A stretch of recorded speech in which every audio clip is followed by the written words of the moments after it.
चौंकाने वाली प्रस्तावना के साथ शुरू होती है, जिसमें एक प्रस्तुति और कुछ भयानक खबरों के बारे में एक रेडियो स्टेशन शामिल है।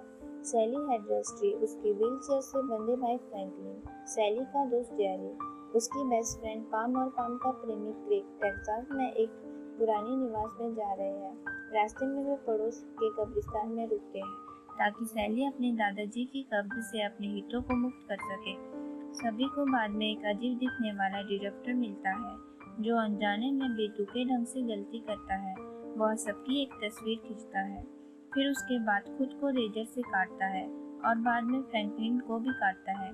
सभी लोग पागल आदमी को वैन से बाहर फेंक देते हैं और गाड़ी चलाते हैं। भीड़ के दूर जाने पर डिटेक्टर वैन के चारों ओर खून फैला देता है। सभी लोग एक सर्विस स्टेशन पर दिखाई देते हैं जहां मालिकों ने टैंकों की खाली होने की जानकारी और सभी घर के लिए निकलते हैं। मुश्किल से यह पता चलता है कि मनुष्यों में कैसे आना है। पाम और क्रिक के परेशान करने वाले फॉर पहले से थके हुए फ्रैंकलिन ने जोड़े की झील के पास और दोनों के सेट के बारे में शिक्षित किया। हालांकि सभी चीजें समान होने के कारण वे एक चल रहे जनरेटर के साथ एक घर को ट्रैक करते हैं। पाम बाहर बैठती है जबकि क्रिक घर के अंदर जांच करता है। एक रहस्यमय कमरे में जाने के बाद वहां मानव त्वचा लेदरफेस से बने मास्क पहने एक विशाल व्यक्ति मिलता है। लेदरफेस एक हथौड़े से सिर पर प्रहार करके क्रिक की हत्या कर देता है और उसे पीछे के कमरे में ले जाता है। पाम पुराने घर में जाती है जहां उसे हड्डियों और जीवित मुर्गों से भरा एक कमरा मिलता है।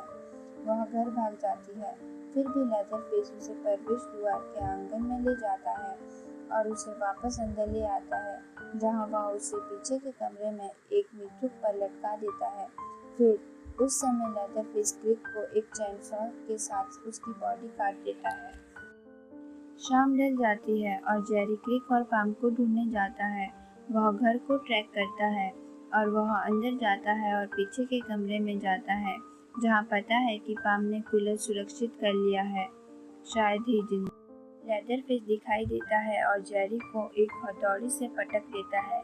रात जल्द आती है और सैली अंधेरे में फ्रैंकलिन को एक तरफा वुड लैंटर्न के साथ ले जाने की कोशिश करती है। कहीं से लेदरफेस कूद कर आ जाता है और चेनसॉ से फ्रैंकलिन की हत्या कर देता है। सैली डर कर जंगल भाग जाती है। लेदरफेस उसका पीछा करता है। लेदरफेस दोबारा चेनसॉ का उपयोग करके जंगल के माध्यम से उसका पीछा किया जाता है जब तक कि सैली उस घर को नहीं देखती जहां उसके हर आखिरी साथी को कुचला गया था। वह अंदर और ऊपर दौड़ती है। वह एक ब्रिज जोड़े के शेष हिस्सों को देखती है। आदमी शायद ही जीवित होता है और महिला मरी हुई और कमजोर। तब सैली उस समय लेदरफेस दोबारा हमला किया जाता है और वह दूर जाने के लिए ऊंची खिड़की से कूद जाती है। वह फिर से जंगल में भागती है जब तक कि वह एक कोने की दुकान पर नहीं पहुंच जाती। अंदर मालिक उसे नियंत्रण करता है और बाद में उसे ब्रश से मारता है, उसे बांधता है और उसे अपने ट्रक में धकेलता है जहां वह उसे घर ले जाता है।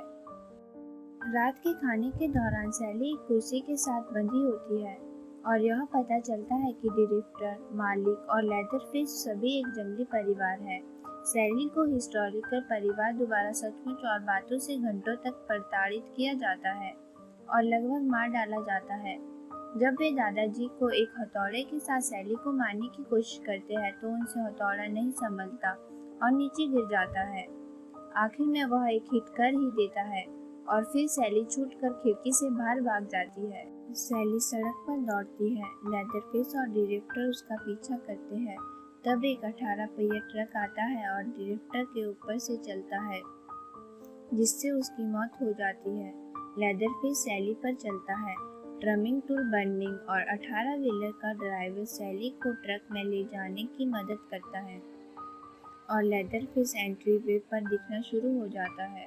वे दूसरी तरफ से बाहर निकलते हैं और जैसे ही लेदरफेस उनका पीछा करता है, ट्रांसपोर्टर लेदरफेस के सिर पर एक रिश्ते मारता है जिससे वह चेनसॉ छोड़ देता है और उसके पैर काट देता है।